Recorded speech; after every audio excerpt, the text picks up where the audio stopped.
오늘 아침에는 열매 맺는 인생이라고 하는 제목으로 함께 은혜를 나누고자 합니다.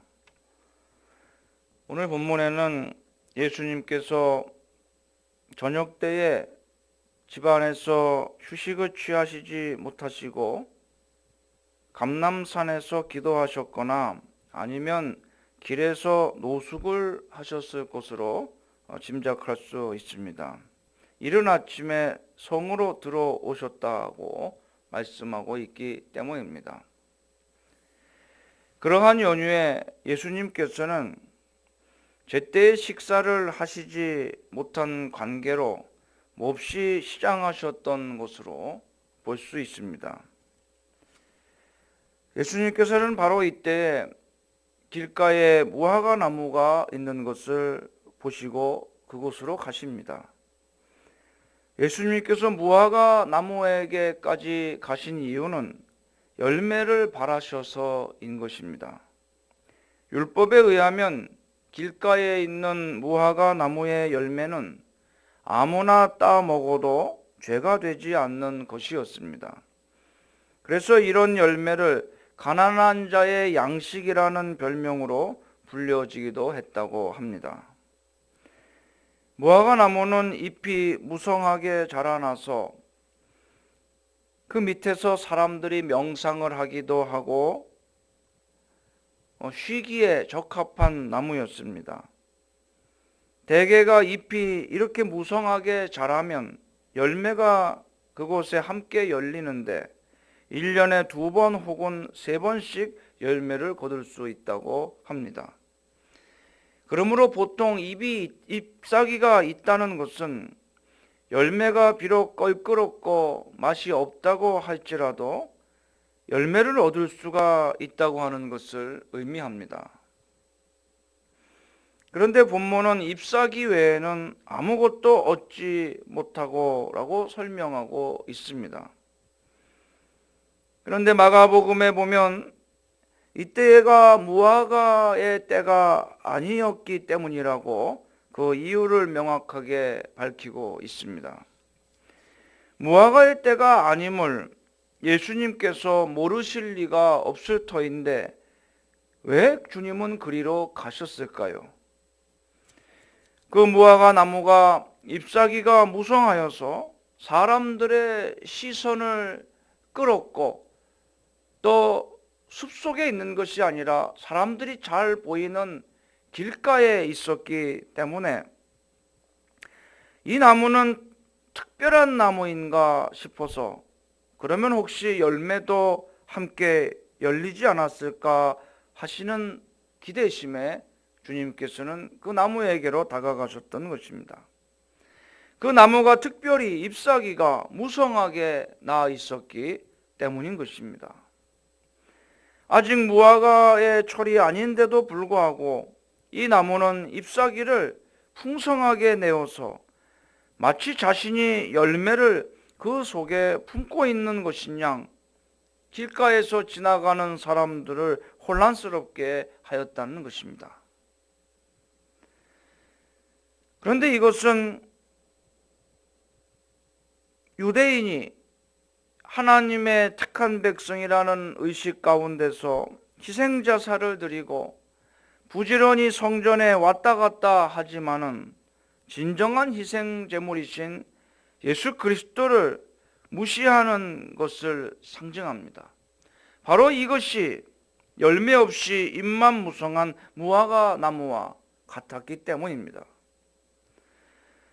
또한 잎만 무성한 무화과 나무는 현대 그리스도인들에게 있어서는 경건의 모양은 있어서 사람들의 눈에 겉보기에는 매우 경건하고 믿음이 좋은 사람인 양 비춰주기를 원하여 그렇게 하지만 신앙의 열매를 맺지 못하여 그 열매를 기다리시는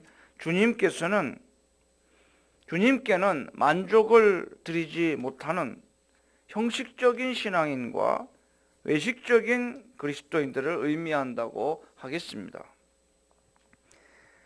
이런 무화과 나무는 예수님께서 저주하셔서 뿌리까지 말라버렸던 것과 마찬가지로 최후의 심판날에 결코 견디지 못할 것입니다. 예수님께 저주를 당한 후에도 이 나무는 외형은 그대로 있었습니다. 그러나 가까이 가서 보면 이미 죽어 마른 상태가 되어졌던 것입니다. 사람이 겉으로는 살아있는 멀쩡한 사람의 모습을 하고 걸어다니고 숨은 쉬고 있다고 하여도 그 사람이 살아있는 사람은 아니라는 것입니다. 주님께서 열매를 기다리시고 가까이 다가가는 사람은 복이 있는 사람이요 소망이 있는 사람인 것이나 열매를 맺지 않음을 보시고 저주하시고 버림을 당하여서 뿌리까지 마른 나무와 같은 인생은 아무런 소망이 없는 인생인 것입니다. 그래서 유대서 1장에 이렇게 말씀합니다. 화 있을진저 이 사람들이여 가인의 길에 행하였으며 삭슬 위하여 발람의 어그러진 길로 몰려갔으며 고라의 패역을 따라 멸망을 받았도다. 그들은 기탄 없이 너희와 함께 먹으니 너희의 애찬의 암초요 자기 몸만 기르는 목자요 바람에 불려가는 물 없는 구름이요 죽고 또 죽어 뿌리까지 뽑힌 열매 없는 가을 나무요 라고 말씀하고 있습니다. 가인의 길, 발람의 길, 고라의 길을 따라 멸망을 자초한 화 있는 사람들은 우리 성도들과 함께 먹는다고 그랬습니다. 사람들과 함께 어울려 식사하고 교제하고 하여도 그것은 애찬의 암초라 그랬습니다. 식사 자리에서 함께 교제하지만 성도를 걸려 넘어지게 하는 암초요. 목자같이 보이지만 몸만 기르는 목자요.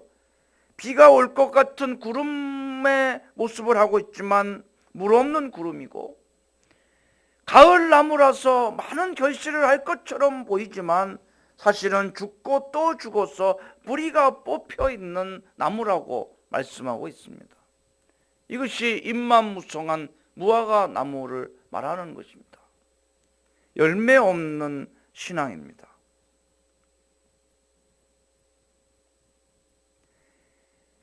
가인은 히브리인이지만 하나님의 백성이 아니었습니다.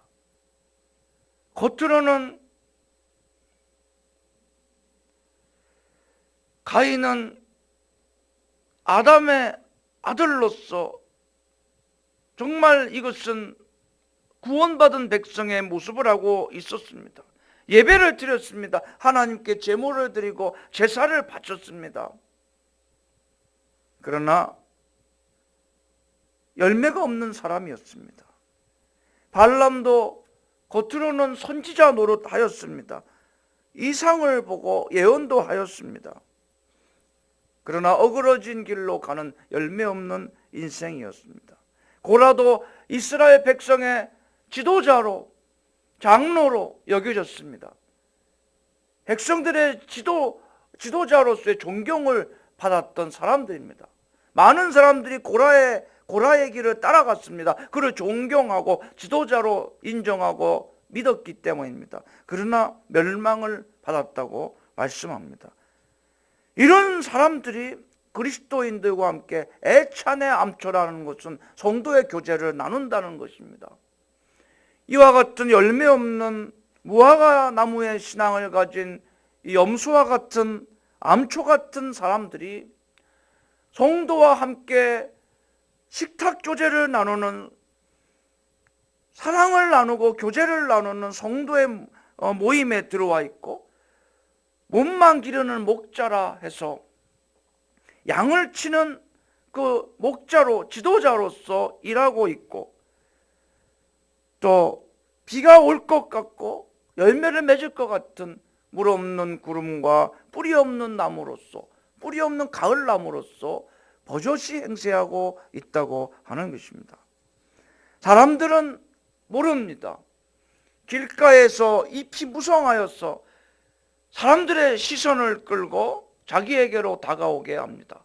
그러나 주님께서는 그 나무를 저주하셨습니다.